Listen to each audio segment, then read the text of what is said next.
Pala mga kapark, may tanong na ako, nakagawa na ba kayo ng paraan para mag-budget kahit nasa isang casual dining kayo? Let's say it's not a fast food chain but it's a casual dining, kunyari sa isang Chinese restaurant. Tapos nag-order kayo ng noodles na split into two, pero isa na yung order niyo. Ito, papakita ko sa inyo. Mukhang isang order to, pero dalawa yung binigay na noodles. Ni-split into two lang yan. Ito yung size ng kanilang bowl. Tapos ito pa yung isa. May kasama din ako dito.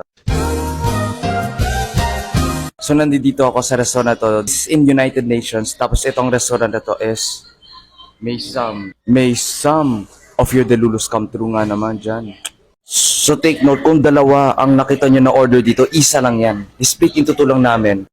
Nilagyan lang namin ng mga sabaw, na mas maraming sabaw. Pero yung naman, for example, yung noodles and yung wonton and yung mga beef, kung ano yung nasa isang order, same amount lang sila.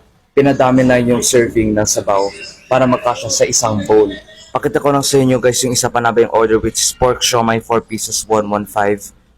But aside from this one, panghimagas lang namin to, pero yung talagang napasulit is yung noodles. Ayun, ito yung isa sa bestseller na, yung beef and wonton mami or hofan. Pwede i-transform yung noodles mo into bihon style.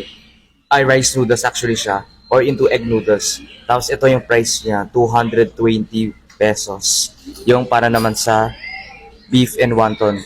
So kaysa buong 220 ang i-order mo, magiging 110 na lang kayong dalawa. So kung yan kikibi kayo, 110 na lang yan. Imagine that. Tapos nandito pa kayo sa isang comfy na lugar.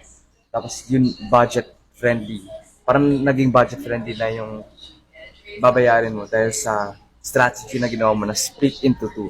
So, yun lang ang ating food hacks number 1. This is Park with Clark. Thank you.